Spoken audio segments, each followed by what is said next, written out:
Coming up on today's episode of the Salesman Podcast. I think it is difficult to build trust in a virtual, screen share, if you will.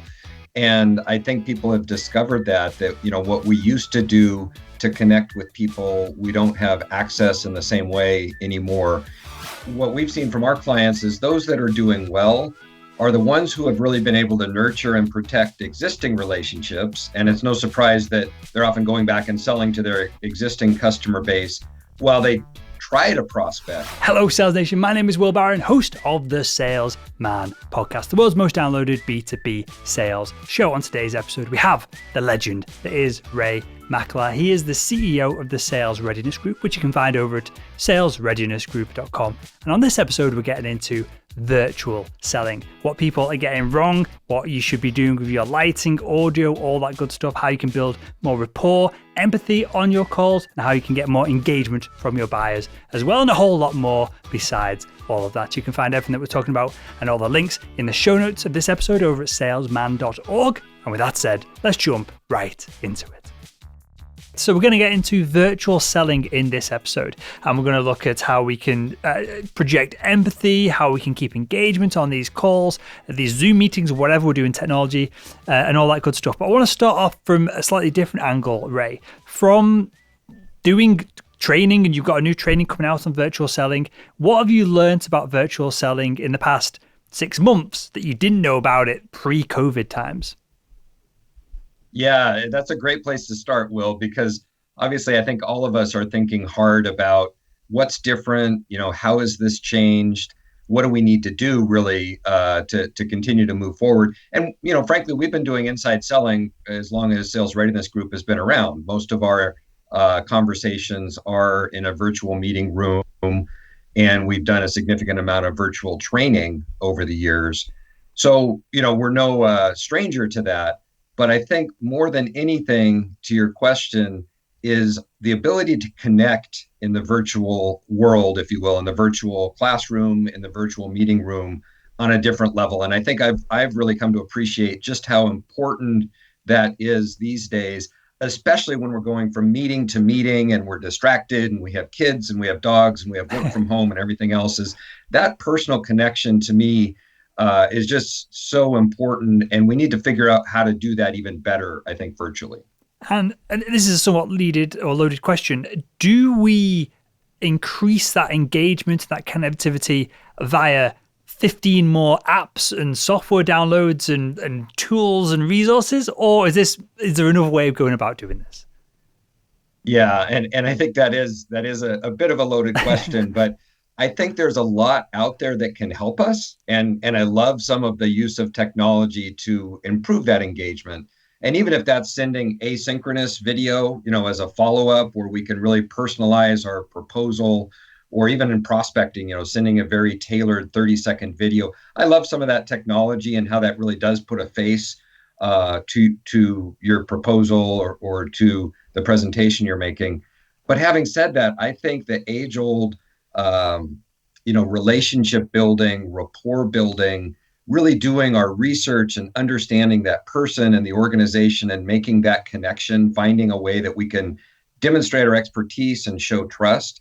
I think that's critical and probably more important now. We just need to do it in a different environment, because some of the other things we used to do, like break bread together or physically shake hands, we can't do those anymore. And I guess there's two angles to this that we could go down, but how much more difficult is it to build trust in the mid-COVID world that we're living in? And a follow-up question to that, Ray, is this because we're living in a mid-COVID cycle or world, or is it because we're not able to get in front of those people, if that makes sense? Yeah, I think it is difficult to build trust in a virtual, screen share, if you will. And I think people have discovered that what we used to do to connect with people, we don't have access in the same way anymore. And so I do think we need to try just a little bit harder, right, to make those connections. I think being able to find a common point and really share an experience with that individual is what's going to set us apart. And so, we can't just drop by or check in on them as we might used to. And in some cases, and we're hearing this quite a lot, that world is probably never coming back in the same way. Being able to drop in on the doctor or being able to go into the OR and scrub up, before a procedure. We just won't have that same type of access anymore. So we need to figure out how to do it virtually. Yep. Because I know you mentioned kind of medical device sales or medical sales. My best customer was Bradford Hospital, just down the road from us here. And I used to just camp out there on a Friday afternoon. Really, I was dossing a little bit, I was skiving a little bit, but I would just go there and do my emails and sit because I had good relationships, I'd sit in the surgeon's lounge and I would engage with these people as they come back and forth. I'd find out bits of information.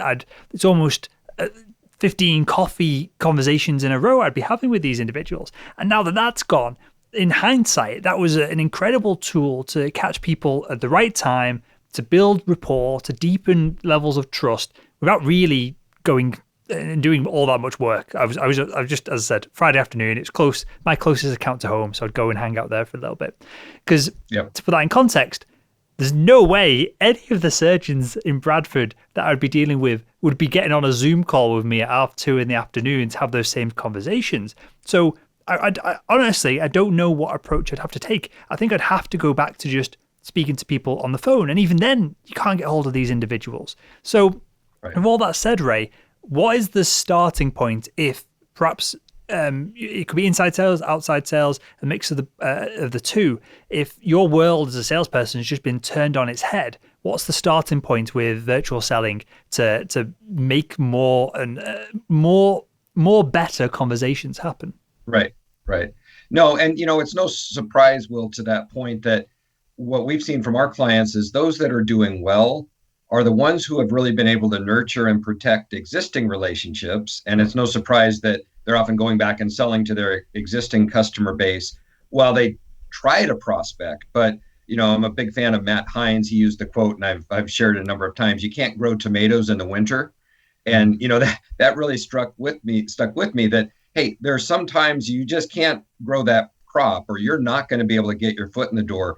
But go back, what can you do to plant the seeds? What can you do to really protect and grow those relationships? And I think to your point, those who know us, that already trust us, and we have that rapport, we can go back in and we can find ways to add value and really help them. New clients don't have that.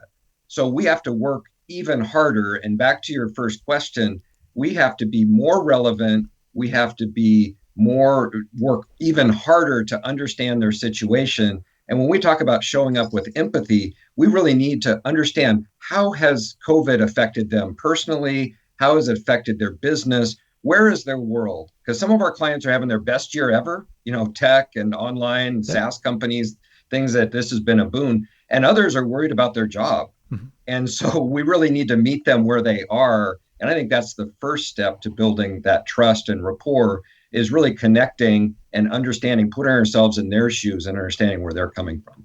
What does that look like practically, Ray? Because I know some people, it may be a 50-50 split in the audience here, who, when you say show it with more empathy, ask more better questions that drive deeper into the pain points that people have that are relative to the moment they're living in right now, a lot of the audience will go, that makes total sense. I get that. And there might be a split with men and women here and stuff as well. There'll be multiple layers to it. But for the jug-headed fella like me, who's probably not as empathetic as what he should be, even though he tries to be, how do I practically show that I'm at least trying to be empathetic towards my customers?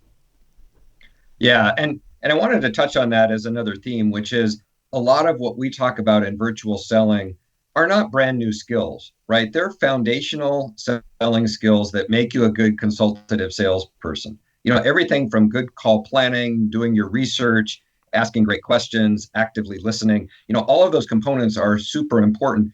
And we need to even up our game and practice those in this virtual world. So when we talk about call planning, now I'm thinking, and we're encouraging people, hey, go to their website and see what the CEO released about their response to COVID. Because especially if they're a publicly held company, there's a letter that says, here's how we're addressing it. Here's how it's affecting our customers. Look at their press releases, go into their 10K or their 10Q, their financial reports, and see if they have a recent one, how they're responding. So I think we need to, again, get even better at doing our pre-call research, our homework, and finding those themes to go, oh, that's really interesting. The device sales have gone up because you're selling into the education space. How's that impacted supply? How has that impacted your ability to connect and service your customers? So we need to go in with that premise and a good understanding of kind of where they're starting from. And if we've talked to them before, well, did we talk about their kids? Did we make a personal connection? Is there something going on in their life that we can get back to and beyond? And I saw this the other day. Somebody said, hey, Will, do you have weather there? That's great. We have weather here too.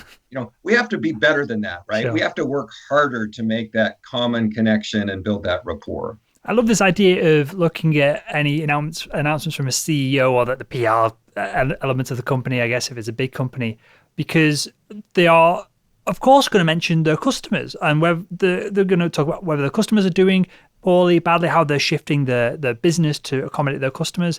And so if you can tie in your product or service with helping them serve their customers in such a timely marketplace we're in right now, with all these trigger events going off constantly. And as we record this, the UK is tonight, there's going to be another big announcement of different lockdown measures that are obviously going to affect different organizations. If you can be incredibly timely with each of these things and get in there before anyone else does, there's almost a load of, if I visualize it, a load of reports sat on the table waiting to be scooped up, right?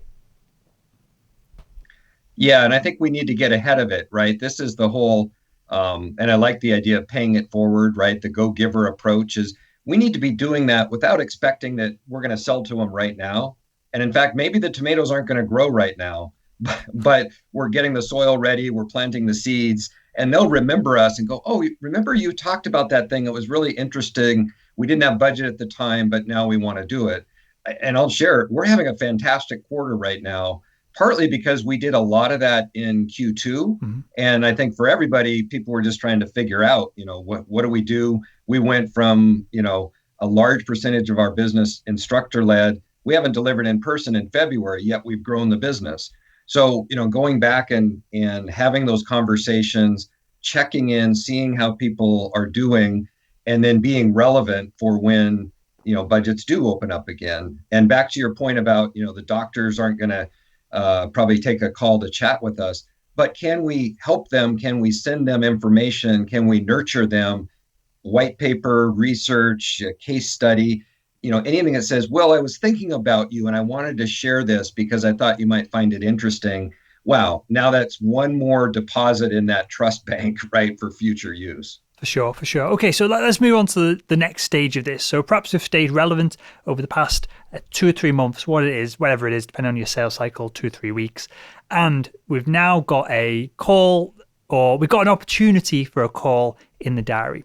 Should we, Ray, be focusing on just having a phone conversation like we probably would have done this time last year?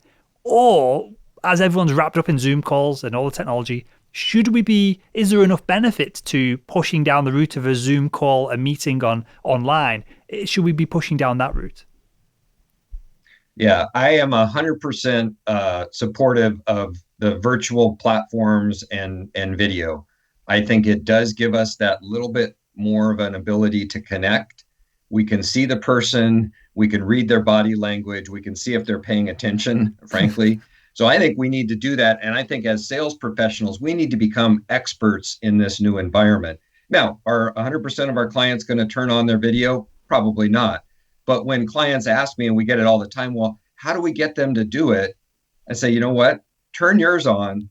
9 times out of 10, they'll turn theirs on now and engage. And it's not that hard. I think most of the time when people ask that question, it's because they're not actually turning their video on or not setting it up that way in advance. Hey, I'd love to have a video call. We'll be using this platform. You're probably familiar with it. The other thing I found is over the last 6 months, people are using it with their families, with their kids, their kindergartners are on board. So the barrier to entry has gone way down and people are pretty familiar with the common platforms. So I think we need to do it. We need to get good at it. We need to figure out where our webcam is. So we're looking at that instead of looking at a second monitor or the side of our face. We need to think about lighting. We need to think about the quality of the interaction. Those are all tools of the trade now. And we should take time, I think, as sales professionals to really perfect that, because that's the image we're showing up with. That's the impression, right? That first impression or second and third impression. That's what they're going to remember is how did we look on Zoom or on Teams or whatever platform you're using. So I'll come back onto the physical technology side of lighting and that in a second, because I genuinely want to get your opinion on what is the recommended requirements for a sales call and what we should perhaps be aspiring to have in our Zoom home office setup. But prior to that, Ray, something I've noticed just anecdotally, when I started the podcast 5 years ago, I'd jump on a Skype call like we are now, going back and forth, and I would have to sell the person I was interviewing on getting on video. It just wasn't the normal thing to do for a podcast. And all our content from the very beginning has been both video and audio. And even in the emails that go out, just to remove the fourth wall a little bit for the audience, when I'm working with someone and they're coming on the show, they get a series of automated emails that shares what I expect from a podcaster and the podcast guests with regards to audio quality and lighting and things like that. And the very first thing in bold on all of these emails was, if you can't do video, we can't record. And I had so many people complain and push back. Now everyone does it, and no one even bats an eyelid. It's just now the norm. So I just put that in for the audience, for anyone who is struggling to get people to jump on a video call. Right now, as we record this, I think most people would, if you, as you said, led with your own video. But in a few months, it's just going to be the norm for everyone, I assume. So with all that said, Ray, and that anecdote shared there, what is the, I guess, minimum quality for a sales call, a professional sales call, a B2B? You're selling a high value product to a large organization. What is the minimum quality of video and audio? And then what should we be aspiring to as well? Sure. Yeah, I think the minimum and kind of the baseline is we need a good quality webcam, right? So whether that's a clip-on or a device that has a good quality webcam, so that you're presenting yourself appropriate. And I know for a while it was tough to buy webcams, right? I mean, literally they were completely sold out. But I think that's catching up. So having that webcam, figuring out where the webcam is, and I always joke about this, but if you're talking to a thumbnail or you're talking to your second screen, it seems like you're distracted or you're looking somewhere else. So practice that, find out where that eye is. And I always encourage people, it's a simple hack, but if you're on a Windows machine, if you just type webcam into your start menu, it'll bring up your webcam and it'll show you what that's going to look like before you enter the meeting, before you're trying to log in and figure it out. So do it, check your hair, your lighting, the background, right? See what it looks like to your customer before you're engaged, because I think a lot of times we're trying to fix that as the meeting's starting, because maybe something changed, or maybe the kids' playroom is in the backdrop and you have to clean that up a little bit. So I think that's a minimum. I think getting your webcam at the right level, so it's not looking up your chin or looking up your nose. Frankly, I see a lot of that, and it really looks it's not flattering. So get it up at least to your chin height, so it's looking at you like you'd have a conversation with a human. And then I think the other piece is we really need to think about the environment, right? What does our background look like? And it doesn't have to be fancy. At my home office, I just painted the back wall a flat gray, and I'll tell you, it upped my game considerably. So I don't have to worry about bookshelves or paintings or anything else, but it looks like a studio. I can do videos, I can do recordings, I can do that quite effectively just with one flat black wall, and it's really been quite important. So I have a couple other things to add, but what were you going to say, Will? I would just add on top of that I feel sound is more important than video. So it doesn't mean that you need to go out and buy, this is a Shure SMB microphone. You don't need to go out and buy amplifiers and all this kind of stuff. I feel like lighting is something that's underrated. I'd rather have a well-lit shot on your webcam than a super high-quality camera that's poorly lit, for example. And the worst culprit on this is typically when people sit with a window behind them. So the window is super bright. So to account for the brightness, the camera turns down the overall gain or the brightness of the image. And so you end up just black shadow that no one can see your features or anything that's going on in your face. So the best thing to do is sit facing a window if you don't want to invest in any lighting or anything like that. And I don't think most salespeople need to invest in lighting in particular. One thing I do want to ask you there, Ray, is what is the working from home, but you are a sales professional uniform?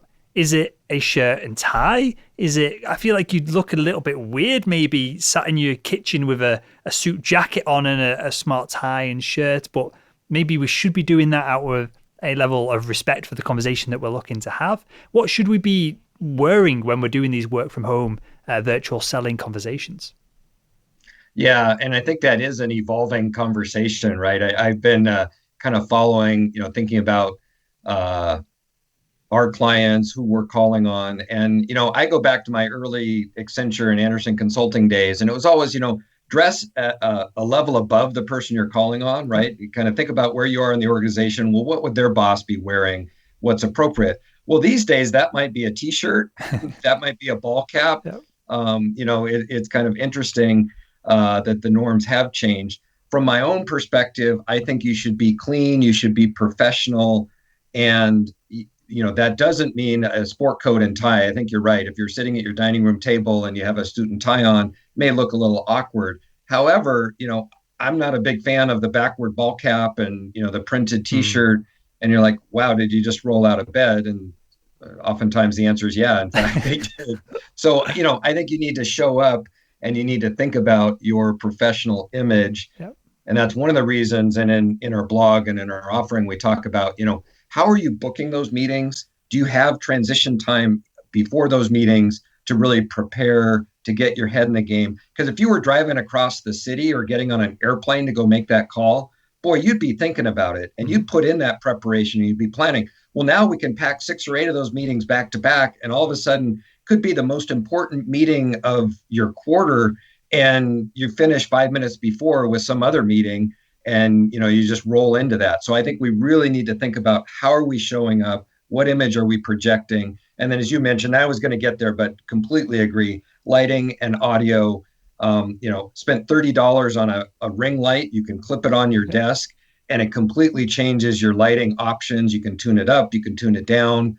And you don't get that blur from behind if you have backlight. So yeah, completely agree. And they'll remember that, right? How are you looking? One other thing I'll add to that, there's certainly debate about virtual backgrounds, clean backgrounds. Yeah. What are we doing with that? To me, that's a little bit of a personal preference. And also, what do you have to work with? I don't have a great room with a nice oak desk and a big studio that I can use for that. But a gray, white, black background works perfectly for doing video and for engaging, and it's not distracting. Yeah. And they're good virtual backgrounds, but I think something that they look at and they go, "What the heck are you doing?" Or you're trying to make a joke with it. I think that is distracting. Or if you have the playroom in the background, it's going to throw it off a little bit. So I think that's a bit personal preference, but show up how you want to be perceived by your client. I will say this, Ray. I think every virtual background looks stupid because the technology to differentiate between you and the background just doesn't work very well unless you've got a very well lit and polished green screen. So I personally think it looks dumb. I think it looks amateur. I think it looks like you're trying to do some weird newscasting from the 90s. And most of the time, as you said, just a plain wall looks far better. And if you look back at our YouTube channel, like 4 or 5 years ago when we first started, I didn't even paint the whole wall. I just painted a big blob of grey on the wall, and we've got hundreds of thousands of views on those videos. And of course, you don't see you can only see in the frame of the shot the grey.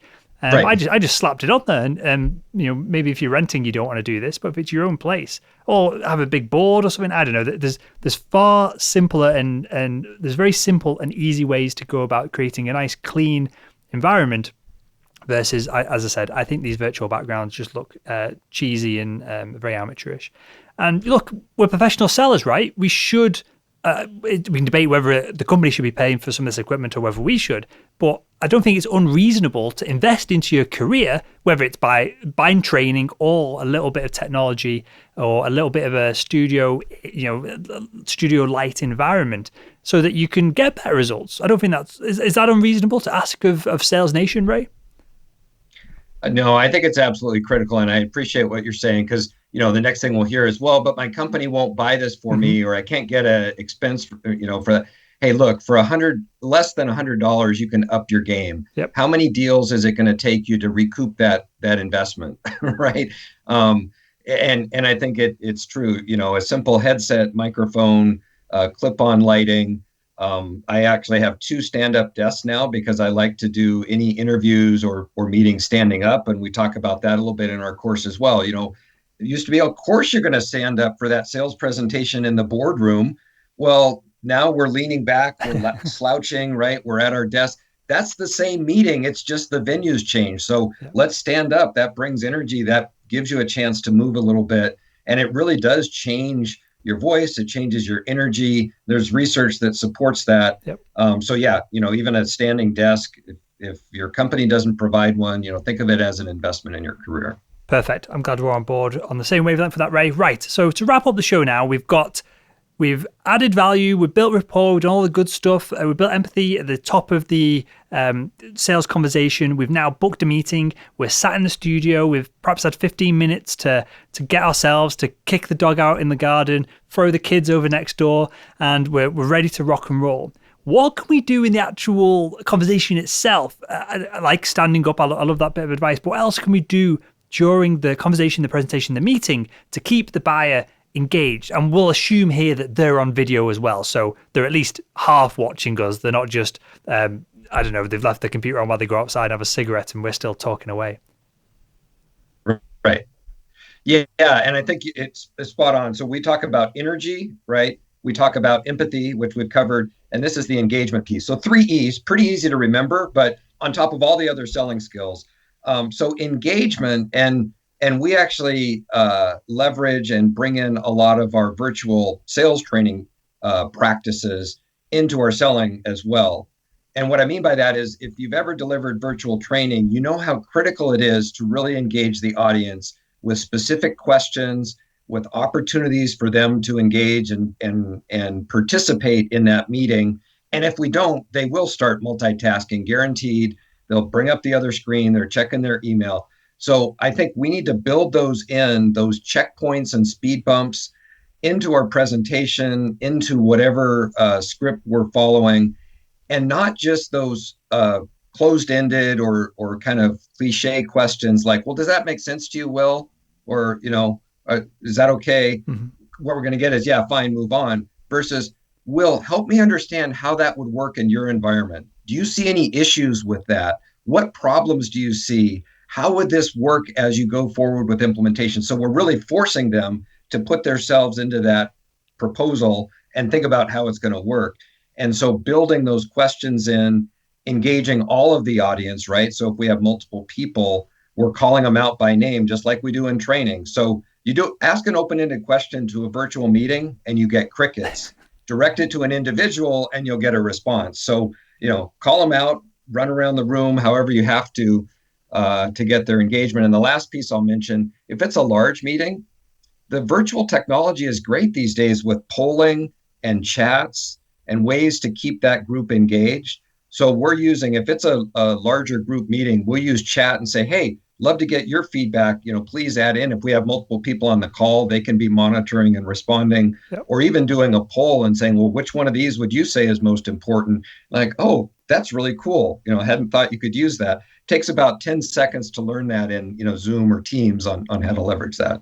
Something that I do in all the webinars that we point out at the moment, and these webinars can have anywhere from 300 to 500-600 people. Dead simple. I just ask people to give me a 1 if they agree or a 2 if they disagree. Now, if you're presenting to 3 people in a room, you can probably just ask their opinion, right? Or you can ask them to actually map out their answers. But as soon as I ask this question with 200 or 300 people in the room, then I start to see engagement between the individuals.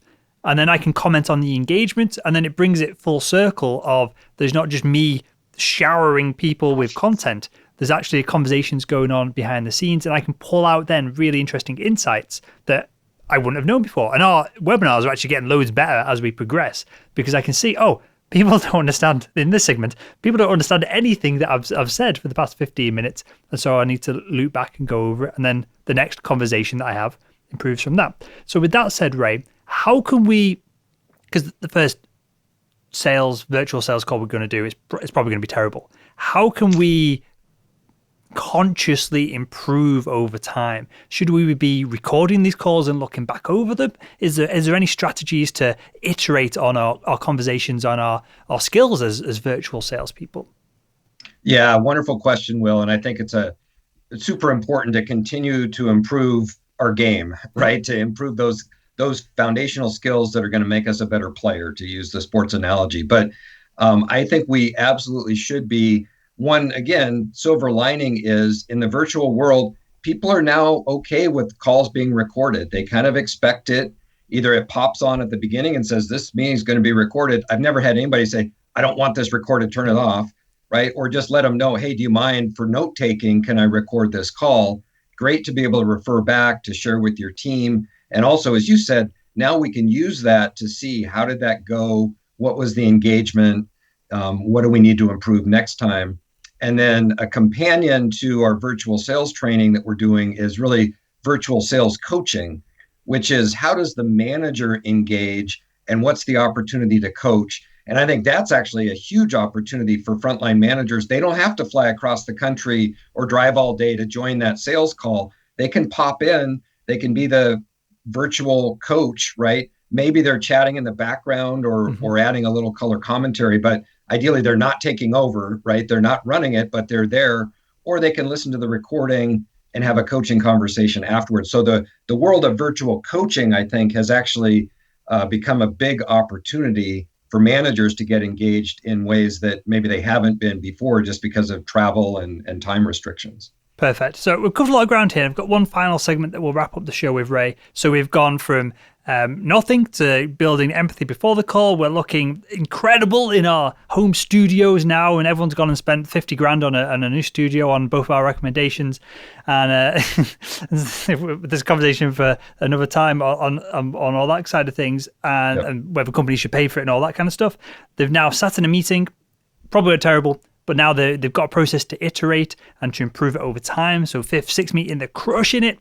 How does follow-up change in the virtual world? Because if we are recording our meetings, we've now got the ability to quote people verbatim and to share video more and reporting more than we would perhaps from a normal sales meeting where we just fire off an email or book the next sales meeting. So with that said, Ray, how does follow-up change in virtual selling? Yeah, I mean, I think we do have an opportunity to go back and look at that transcript or review to really capture and say, oh, well, you said this was most important to you. Mm-hmm. So in your follow-up, you're using their actual words, and it's a great opportunity to take notes in a different way.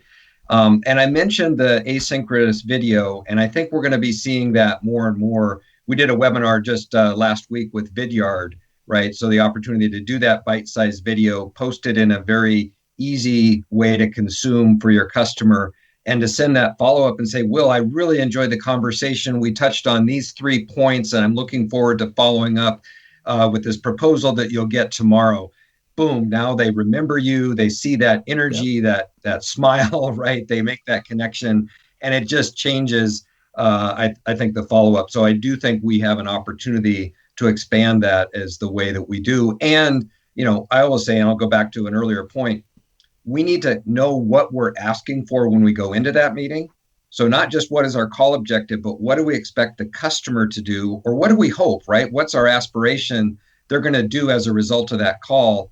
And then afterwards, we better get that commitment. You said we'd have this follow-on meeting. Let's schedule that. We'll send the proposal, but we're going to book that follow-on meeting to review it, right? So let's not leave that open-ended or have that great virtual meeting die at the end of the conversation, but let's make sure we get that follow-on action booked as well. So I've experienced that, especially with demos of software products where you go through it all, somewhat paying attention if it's not the best demo. At the end of it, you can tell the SDR, whoever's doing it, probably not a full-blown account manager.